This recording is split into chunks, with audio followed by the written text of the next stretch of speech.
നമസ്കാരം. ആത്മഭാരതത്തിലേക്ക് ഏവർക്കും സ്വാഗതം.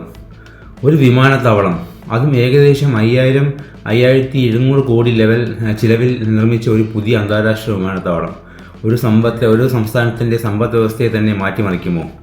2026 ഓഗസ്റ്റ് 1 പ്രധാനമന്ത്രി നരേന്ദ്രമോദി ആന്ധ്രാപ്രദേശിലെ ഭോഗാപുരത്ത് അല്ലൂരി സീതാരാമയ്യ രാജു അന്താരാഷ്ട്ര വിമാനത്താവളം ഉദ്ഘാടനം ചെയ്തു. ഇത് ഉത്തരാന്ധ്രയുടെ വികസനത്തിലെ ഒരു നിർണായക ചുവടുവയ്പായി കണക്കാക്കപ്പെടുന്നു. ഈ വിമാനത്താവളം ആന്ധ്രയ്ക്ക് എന്തുകൊണ്ടാണ് ഇത്രയ്ക്ക് പ്രധാനമായതെന്ന് നോക്കാം. ഭോഗാപുരം ആന്ധ്രാപ്രദേശിലെ വിജയനഗരം ജില്ലയിലാണ്. ഇത് വിശാഖപട്ടണത്തിന് സമീപത്തായതിനാൽ ഉത്തര ആന്ധ്ര മേഖലയ്ക്ക് ഒരു പുതിയ അന്താരാഷ്ട്ര പ്രവേശന കവാടമാകുമെന്നാണ് പ്രതീക്ഷിക്കുന്നത്. നിലവിലെ വിശാഖപട്ടണം വിമാനത്താവളം ഇന്ത്യൻ നാവികസേനയുമായി പങ്കിടുന്ന വിമാനത്താവളമായതിനാൽ വികസനത്തിന് ചില പരിമിതികളുണ്ട്. പക്ഷേ പുതിയ വിമാനത്താവളം ഈ സമ്മർദ്ദം കുറയ്ക്കും. ഇനി ഇതിൻ്റെ പ്രത്യേകത നോക്കാം. ആദ്യഘട്ടത്തിൽ തന്നെ വർഷത്തിൽ 60 ലക്ഷം യാത്രക്കാരെ കൈകാര്യം ചെയ്യാൻ ശേഷിയുണ്ട്. പിന്നെ ഭാവിയിൽ ഇത് 4.40 കോടി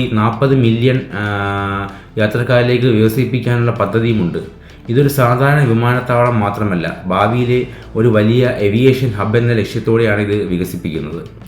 ആന്ധ്രയ്ക്ക് എന്താണ് നേട്ടമെന്ന് നോക്കാം. ഈ വിമാനത്താവളം പ്രവർത്തനം ആരംഭിക്കുന്നതോടെ വിനോദസഞ്ചാരം വളരും, പുതിയ വ്യവസായങ്ങളെത്തും, കയറ്റുമതി എളുപ്പമാകും, ഐ ടി ഡാറ്റാ സെൻ്ററുകൾ, ലോജിസ്റ്റിക് മേഖലയിൽ നിക്ഷേപം വർദ്ധിപ്പിക്കും, ആയിരക്കണക്കിന് തൊഴിലവസരങ്ങൾ സൃഷ്ടിക്കപ്പെടും. വിമാനത്താവളത്തെ ചുറ്റിപ്പറ്റി ഹോട്ടലുകൾ, ബിസിനസ് പാർക്കുകൾ, വാണിജ്യ വികസനങ്ങൾ എന്നിവയും പ്രതീക്ഷിക്കപ്പെടുന്നു.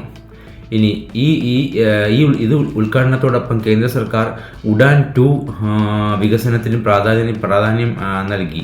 അതിൻ്റെ ലക്ഷ്യം ചെറിയ നഗരങ്ങളെ വിമാന സർവീസുകളിലൂടെ ബന്ധിപ്പിക്കുക എന്നുള്ളതാണ്. സാധാരണക്കാർക്കും വിമാനയാത്ര കൂടുതൽ ലഭ്യമാക്കുക.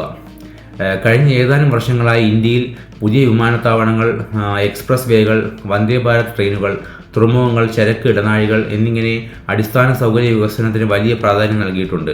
ഭോഗാപുരം വിമാനത്താവളവും ഇതിൻ്റെ ഭാഗമായിട്ടാണ് കണക്കാക്കപ്പെടുന്നത്. റിപ്പോർട്ടുകൾ പ്രകാരം ഓഗസ്റ്റ് 17 മുതൽ വാണിജ്യ വിമാന സർവീസുകൾ ആരംഭിക്കുമെന്നാണ് പ്രതീക്ഷ. ഇതോടെ ഉത്തര ആന്ധ്രയിലെ യാത്ര, വ്യാപാരം, വിനോദസഞ്ചാരം എന്നിവയ്ക്ക് പുതിയ വേഗം ലഭിക്കും. ഒരു വിമാനത്താവളം വെറും റൺവേ മാത്രമല്ല, അതൊരു പ്രദേശത്തിൻ്റെ സമ്പദ് വ്യവസ്ഥയിലേക്കുള്ള പുതിയ കവാടമാണ്. ഭോഗാപുരം വിമാനത്താവളം ആന്ധ്രാപ്രദേശിൻ്റെ വളർച്ചയ്ക്ക് എത്ര വലിയ മാറ്റം കൊണ്ടുവരുമെന്ന് വരും വർഷങ്ങളിൽ നമുക്ക് കാണാം. നിങ്ങളുടെ അഭിപ്രായത്തിൽ ഇത് ആന്ധ്രയുടെ സമ്പദ് വ്യവസ്ഥയെ മാറ്റിമറിക്കുന്ന ഒരു ഗെയിം ചേഞ്ചർ ആകുമോ? കമൻറ്റ് അറിയിക്കൂ. വീഡിയോ ഇഷ്ടമായ ലൈക്ക് ചെയ്യൂ, ഷെയർ ചെയ്യൂ. ആത്മഭാരതം സബ്സ്ക്രൈബ് ചെയ്യാൻ മറക്കരുത്. ചിന്തിക്കുന്നവർക്കായി ആത്മഭാരതം.